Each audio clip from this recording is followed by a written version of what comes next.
All right, ladies and gentlemen, I got another incredible interview, man. This next person that I want to interview is a doctor, a very intelligent man running for office here in Arizona, Dr. Zuhdi Jasser. I was very impressed with your campaign and the balance that you show when you speak about issues, and I feel like you are more of a uniter. Listen, whether it's in our small businesses, whether it's in healthcare, whether it's in our identity, securing our border, it's national sovereignty, we need to protect this country. We need to defend it. It is the greatest country in the world, and we can be more free here than anywhere else on the planet as a Muslim, as a Christian, Jew, or any faith. I supported you last time you ran for office. It was the first time I had a chance to get to know you. You know, I know you were a really good friend of Charlie. I got to know Charlie really well, and I'm wearing a number of hats, not only in the public realm, but as his doctor, got to know his family well. And, I can tell you that he was somebody that wanted to engage people, and my kids really looked up to him. Why do people go out of their way to hate Israel and believe that all roads lead to Jew Street, where everything is the Jews' problem? I mean, what's your thoughts on that? It's because they're ignorant, they're lazy, and they don't want to do their homework. I will tell you, not as a Christian, needs to get back to our Judeo-Christian roots. And I'm not Christian, but I'd much rather live in a religious, God-fearing society that has a moral construct than in a theocratic, backward society that's Muslim majority or anywhere else in the world. All right, ladies and gentlemen, I got another incredible interview, man. This next person that I want to interview is a doctor, a very intelligent man running for office here in Arizona, Congressional seat 4 or District 4. And I'm so excited for you guys to know him. Many of you guys already know him. He's been on Fox News and everywhere else. But for my audience specifically, I have a great opportunity to interview the man himself, Dr. Zuhdi Jasser. It's great to be here, Brandon. Thank you. Welcome to the show. I supported you last time you ran for office. That was the first time I had a chance to get to know you. Mm-hmm. I know you were a really good friend of Charlie, and we'll talk about that here in a minute. But I was very impressed with your campaign and the balance that you show when you speak about issues, and I feel like you are more of a uniter than a person that's divisive and polarizing, and that's one thing I really love about you. But can you tell the audience kind of a little bit of your background? You served in the military, you are still a doctor, especially in a time where it was crazy and COVID. I mean, that's kind of where a lot of the prominence came, you standing up for what was right during that time. But can you tell us a little bit about you? Sure. My family came originally from Syria. They escaped and got political asylum in the U.S. I grew up in a small town of Wisconsin, was born in the U.S., and ultimately served on a Navy scholarship through medical school. Was on the USS El Paso, deployed to Somalia in Operation Restore Hope for a little over a year, and then served at Bethesda Naval. Was a physician to Congress for a couple years in top secret office, if you will, but serving the members of Congress and Supreme Court justices. And actually there was, I don't know if you remember, back in July 1998, there was a man who shot his way into Congress and killed 3 police officers. That was 20 yards from our office. I was the only doc on duty then. And other than with my friend Charlie Kirk, who was assassinated, it's the closest I ever got to knowing folks that were attacked by terrorism. And served there for 2 years, came back, joined my dad in practice here in Phoenix, Arizona. My parents had left from Wisconsin and come to Arizona, and I've been in private practice here since '99 as a physician in primary care. And my story is no different than so many immigrants that come. I was born here, but my family really embraced American freedom and liberty. We could practice our faith more freely here than in anywhere else in the world. After 9/11, I felt I needed to serve my community in countering what I thought to be one of the greatest threats to Western civilization. And I can tell you, as a physician who treats disease and not just symptoms, I realized that the disease was radical Islam, a theocratic ideology that needed reform. I've argued it to Congress. I've argued it at Oxford just last year. And then in COVID, during the pandemic, realized as a physician that my profession had been weaponized against the American people. And really the culmination of a lot of these different hats that I've worn as an American dedicated to service was really to say that, listen, whether it's in our small businesses, whether it's in healthcare, whether it's in our identity, securing our border, national sovereignty. We need to protect this country. We need to defend it. It is the greatest country in the world, and we can be more free here than anywhere else on the planet as a Muslim, as a Christian, Jew, or any faith. And that's the reason I'm running. And actually, there's only a few districts now left in the country that are swing districts, and CD4 is one of them. And Greg Stanton is so missing in action. I felt a calling to run against him and defeat him because this should be a Republican district.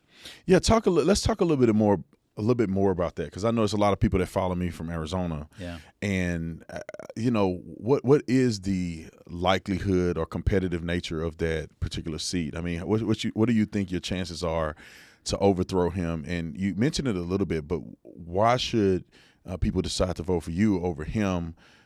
Given a little bit of your background and his background in actually being in office right now. Greg Stanton represents everything that's wrong with Washington. He's an empty suit. He's missing in action. He was in a boat while he was voting to shut down businesses and tell families how to treat COVID and other things while he really was missing in action. He is running more to run the DCCC than to actually represent the people in the district.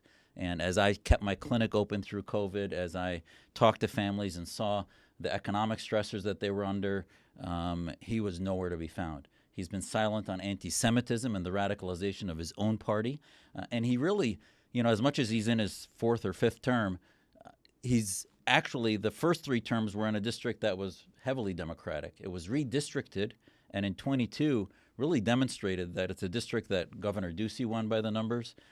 Secretary of State Yee has won it by the numbers. So even though it rates out as a Democrat plus 2%, it, especially this year, with the great work that the Trump administration's been doing, with the wind behind the sails of Republicans, and as the Democratic Party is more radicalized, if there's ever a year we can win it with a good candidate like myself, who's in small business and healthcare and spoken out, flipping the script against the Mamdanis of the world, if you will. Right. This is a chance for us to flip this district. And, every campaign is national right now because there's only a few districts that are in play as we see, other districts becoming more and more heavily weighted to one party or the other. This district is one of those that we can help to improve the Republican majority and help Speaker Johnson and help our movement. Yeah, and just for the record, so people know, you have all of my support. I endorsed your campaign. I endorsed you last time, and I'm going to endorse and support you this time. Thank you. And so I want people to be very clear. I think that you are the candidate that we need. We need good people. These people are radical and crazy. I mean, they throw out all kind of crazy stuff. The anti-Semitism is out of control, and we just need good quality people to run and really support us, and not politicians. Amen. Every day I have patients on mine. I think back on the ship that I served on. I was a Muslim doctor. My supply officer was Mormon. My CO was Catholic. My XO was Protestant. And the cryptographer was Buddhist from Vietnamese immigrant who escaped to come to the United States. And we would get together, and the only thing we'd die for is America and to protect our Constitution and to protect our country. And this is what I see in my practice. People of all different faiths and of all different extractions that want our district, our state, to be economically successful, to get government out of the way so that they can make choices for themselves in healthcare and in their businesses and have a vibrant economy, get rid of crime, seal the border. And we're seeing President Trump finally doing that, where Biden and Obama before him were literally suicidally destroying our country. And now that we see that correcting, we need a House, we need a Congress that can support that better, that can articulate the values that the rest of America has voted for President Trump for. And here in one of the most economically vibrant potential states, startup states, if you will, in the country, we have a member of Congress, Greg Stanton, that is so misrepresentative. He really has no business being there. Yeah, and I can see the criticism, right? Because Charlie, one of the reasons that I found out about your campaign was because Charlie endorsed you. Yeah. And people were criticizing me. They said, how can you endorse a man that's a Muslim and you're a Christian. And I remember thinking, if Charlie Kirk endorsed Dr. Zuhdi, then that means that Charlie did, Charlie know what he's talking about. I'm interested. And after meeting you and your family and listening to you speak, I said, I think it's a bigger picture here that's not isolated only to whether or not you're a Christian or not, and I want you to speak to that, because I know there's people that have pause on that. They go, well, he's not a Christian. Why would you support a man who's a Muslim? And so can you speak to that for the audience? Well, I have to tell you, listen, pretty much a lot of what's said about the threat of Islamic theology and theocracy is true, and I've been countering it. And have admitted that our faith needs deep reform, that the West needs to be saved from that. And I've formed global coalitions of left and right working to protect America, protect the West from these threats. But at the end of the day, we need to flip the script on the Mamdanis and the Ilhan Omars of the world and the Rashida Tlaibs. And to flip that script, I can say pretty much everything that Charlie was trying to say in Europe that he was saying when he was going. I went to Oxford and said, what, as a Muslim, I debated the side that Islam is not compatible with democracy. I debated the side that we are still in the 13th century. So it might be in the future, but it's not compatible today. And as an American, our Constitution doesn't have a faith test. Our Constitution is about the things that unite us and bind us together, which is individual rights and freedom, and our Bill of Rights and the Universal Declaration of Human Rights. So all these things together, I got to know Charlie really well, and I'm wearing a number of hats, not only in the public realm, but as his doctor, got to know his family well. And, I can tell you that he was somebody that wanted to engage people, and my kids really looked up to him as somebody that, my daughter's a senior at University of Arizona and constantly trying to write about conservatism and that they should not discriminate against diverse ideas rather than identity politics. So, Charlie was able to reach folks that I hope to be able to bridge in my community, which is not only across faiths communities, but within our conservative movement and also across the country between generations, as sort of the different generations now that need bridges. And I think I can serve that role because Charlie saw that I was honest about and contrite about what work we needed to do in our faith community and do that from a position of constitutional liberty and American strength, unapologetically. No, I love that you say that, and that's one thing that I really, really like about you is the unity aspect of it, and us having shared common goals. A lot of people get too worked up on some differences. Now, there's obviously differences in religion, but when it comes to differences in religion, as long as we agree on commonalities, I think that's more important, because people know me as one of the biggest Zionists out there. Yeah. And I know that obviously Judaism is not the same as Christianity and not the same as Islam. There are certain focal points that we have as, our foundation of our religious beliefs. However, that does not mean that we cannot work together for a common goal in the United States of America. My biggest thing is the radicalized portions of religions that I don't support, even Christianity. Like, Christianity is not all perfect. There's radical, crazy, deranged people that claim to be Christians that I don't associate with. So just because you have the same religious title as I have, don't mean that we're fellows in this fight if you're not fighting for a legitimate cause. And this is why whether it's the rubber meets the road or what tests the true mettle of an individual, we are tested by how transparent we are, how truthful we are to our friends and the public. Do I tell my kids the same thing at my dinner table that I do publicly on Fox or here, in the public setting? And at the end of the day, we have to be held accountable. And I have a public record now for decades, since I was in college. In my book, actually, I talk about, my book, A Battle for the Soul of Islam, I talk about an imam that had in 1995 taken the Quran and said that we want to replace the U.S. Constitution with this. And this is the imam that Zohran Mamdani, the guy running for mayor, who's a radicalized Marxist jihadist, just 2 days ago, and just last week, embraced as the imam that he wants to work with as mayor of New York City. And I was calling this guy out in the mid-'90s and have talked about how they're going to be radicalized. So I can actually, whatever people feel about Muslims or other faiths, just like you were mentioning Christianity, we are best suited to marginalize the radicals within our own communities. And I can do that.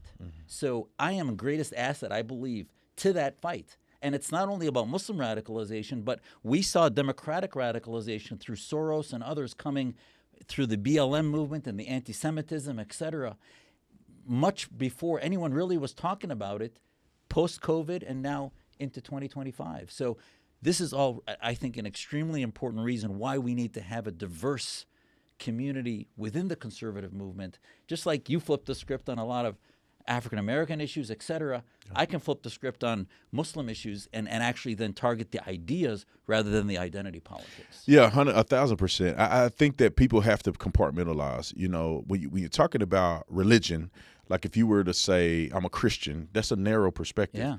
When you say I'm a conservative or I'm a Republican, that's broader. We need everybody that represents every walk of life. And that just doesn't mean religion, that also mean historical background. We need people who have served in the country. We need people who are doctors. We need people who may be Muslim or Christian, or all of us together is what make up the conservative movement. We cannot isolate and act like every conservative has to be a white Christian male. That's just not the case, because all of us together with our shared commonalities are what's going to bring all of the rest of the people in.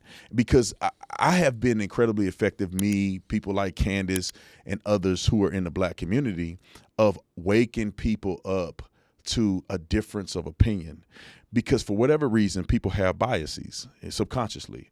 And so if a person want to hear things about the African-American community, sometimes they like to hear from an African-American person who understands the vernacular, who understands what it's like growing up. And same thing with you. If a person is in Islam and they need to hear a different perspective, it's more likely they'll listen to somebody that understands what it means to be Muslim, understand what it means, or knows the Quran and can speak to the scriptures in the Quran and how it bolsters what you're trying to explain. And I think that's very important. And, one of the things I said at Oxford was that, enough with the participation trophies for Muslims. There is a reality there. When you want to hold the community accountable, you do it through tough love, not through saying, oh, well, never mind Qatar, never mind Turkey and their Islamist, fascistic ideas. And Islam, the word Islamophobia, I reject, because Islam is an idea, just like conservatism is an idea, liberalism is an idea. It's an idea. You can't hate an idea. You can't discriminate against an idea.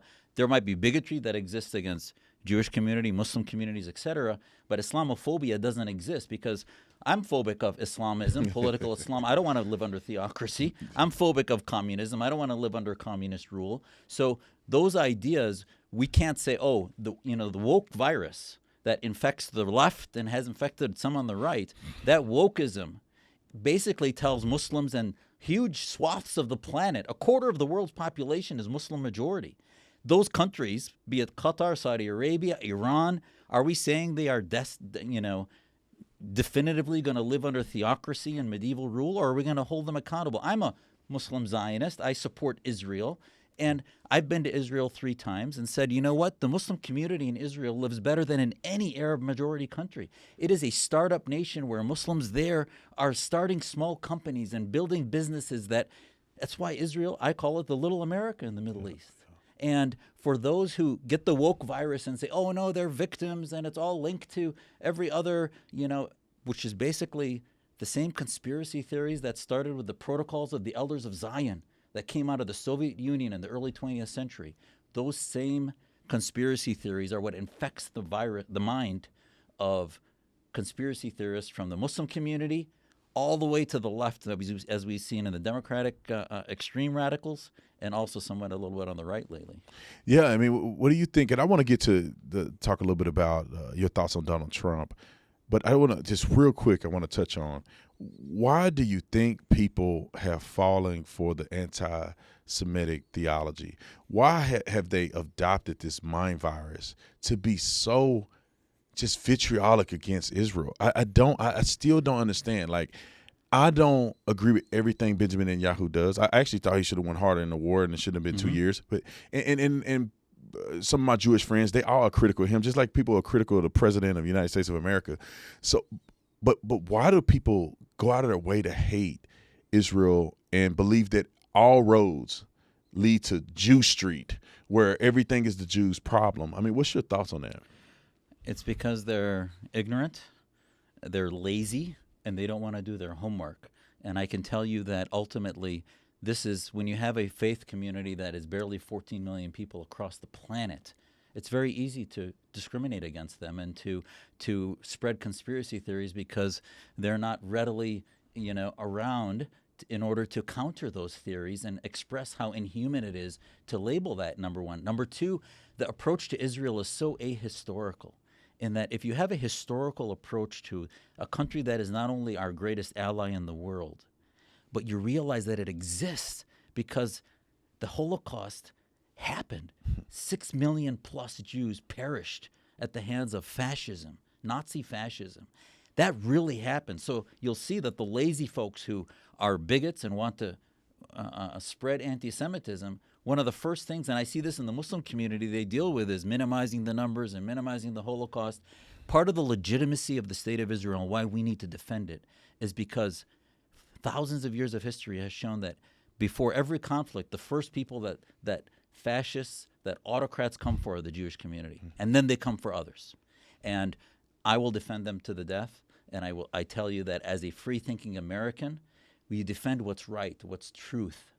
And truth, that's the other part, is that the conspiracy theorists depend on the fact that everybody watching and listening to them doesn't do any homework, that they're just lazy, they're going to do the clicks on 20-second videos on TikTok and not really do any research about the reality is that most of the ideas that are painted to spread, blood libel against the Jews and other types of anti-Semitic ideas actually come from fabricated theology. If you look at Islamic theology that is rife with anti-Semitism, most of it is fabricated in tribes in Pakistan and elsewhere, and it doesn't. The Quran, actually, the only state recognized in the Quran is Israel. Right. So as a believing Muslim, I can use the Quran to say, you know what, that Israel is the only state. I should really defend its existence and protection of the Jewish community, and it says that we should not reject it. And as an American, that fits, I think, very well with our worldview as Westerners, and that political theocracy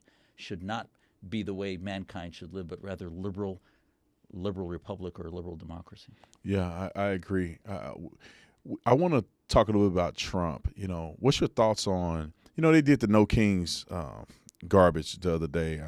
I didn't really see any real footage. I didn't watch it, man. I was busy. But I saw that MSNBC posted a fake aerial view of a Boston protest that happened in 2017, which was completely stupid. And they did it for a reason, because I don't think they have impressive aerial footage of this time. And they were very evil. And they were very, like, the people in some of these protests that I saw making fun of Charlie's death, had a pinata of Donald Trump where they were stabbing it. I mean, one guy, we played it on our show, he's literally calling, he literally said people should take guns and kill ICE agents. He said they should shoot and kill ICE agents. What is your thoughts on how Donald Trump is doing as a president, and also this other rise of radical leftism in this country that's calling for so much violence? I have to tell you, as somebody who's been fighting against establishments in my life and running towards the fire, whether it's in my faith community and the medical community, I cannot tell you how refreshing it is to have President Trump in office. A non-politician who came from the business community that can get things done when he decides to, and says, you know what, I work for the people, not for this establishment and the predetermined government in the Beltway, but for the people. And, it's just mind-numbing to me that the left not only doesn't get it, but they are so out of touch with regular, the flyover community in America, between L.A. and New York. The vast majority of Americans see what President Trump has done. He sealed the border in just a few weeks, and now we have zero folks coming across the border. We are finally doing drug interdiction before it gets to our shores, from working against the Venezuelan, release of all these drugs, et cetera.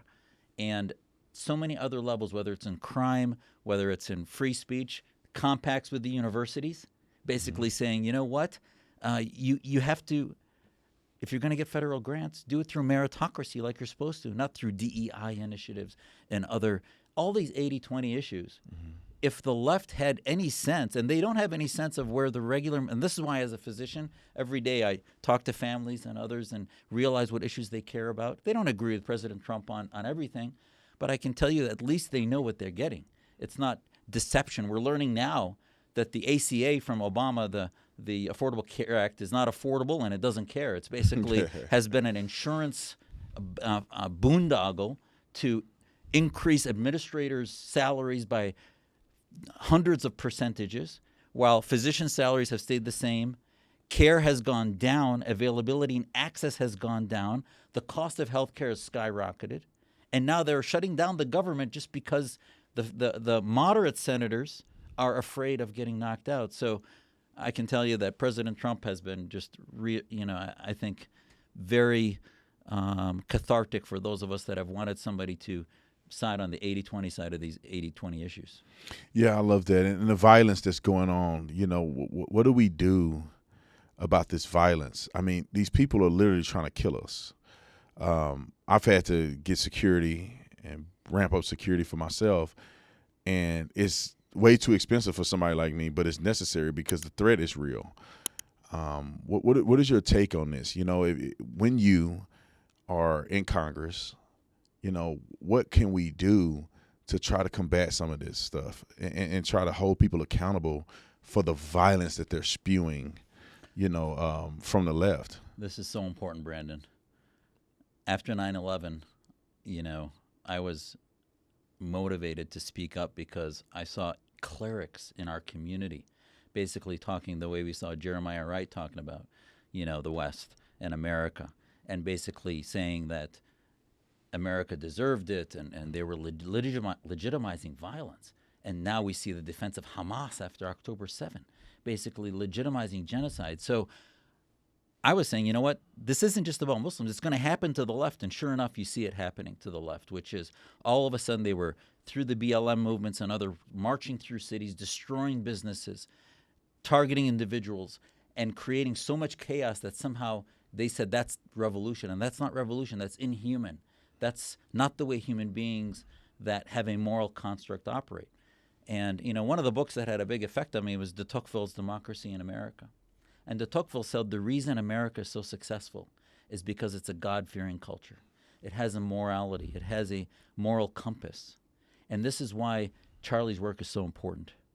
A future America that's going to get back to the ties that bind us, I will tell you, not as a Christian, needs to get back to our Judeo-Christian roots. And I'm not Christian, but I'd much rather live in a religious, God-fearing society that has a moral construct than in a theocratic, backward society that's Muslim majority or anywhere else in the world. So if you look at Europe, Europe is lost. Why? Because they've lost God. They've become godless. There's secularism. The last time the world was saying, I am Charlie, was in 2015 when Charlie Hebdo, a cartoon, journalistic, provocateur, far-left secularist journal newspaper, decided to draw pictures of the Prophet Muhammad. Oh, yeah. And they were drawing those, and ISIS goes in and targets them and kills 14 people. That was January 7, 2015. 4 days later, 4 million French went to the streets and said, this is our country. They have laïcité policies against, for free speech, etc. Then you're like, wow, France is going to be saved. But their secularism is a godless secularism. It's anti-religious. They prohibit the yarmulke. They prohibit wearing a cross. They're anti-religious. That all withered away, and they're still under threat of losing their entire culture to Islamic radicalism. And that's what happens when you have a godless response to a evil, satanic cult that is radical Islam or any other type of far-left extremism, Marxist, jihadism, whatever it might be. So my answer to you is that America needs to get back to its roots under God, and it will then show Europe how it can save itself, because that's the only way we're going to save America. I love that. Zuhdi, we're running out of time. I really appreciate you taking the time and coming down here and speaking with me. I love your insight. I cannot wait to help you and jump off this campaign thing, man. I would love to do some events with you. Thank you. I want to get everybody out to know what you stand for, who you are, and how we need to dominate in the congressional seat in District 4. And how can people follow you? How can they support what you're doing? I know you wrote a book. Yeah. You know, how can you let us know some of those things? Yeah, so our website is z4az.com, z4az.com. And come to our website, join our volunteer, help us raise money. You know, all campaigns are national now, and we're one of those campaigns, one of those few across the country that can flip a district that is in play. And, I can flip the script on a lot of these radical Islamists that are across the country, and also bring back American values for the regular American family, and expose the fact that the Greg Stantons of the world are just taking up oxygen in Congress. They're doing nothing.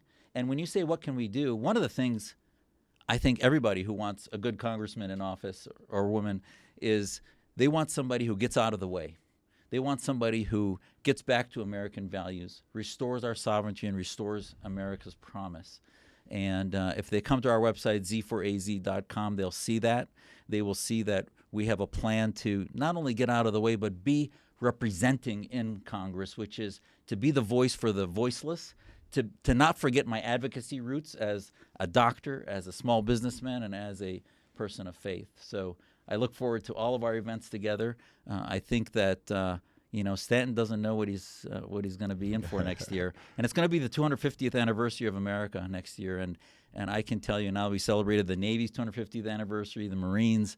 Next year will be an amazing celebration to increase the Republican majority in Congress and bring back our roots. Love that. Thank you so much, Dr. Zuhdi. I appreciate you. God bless.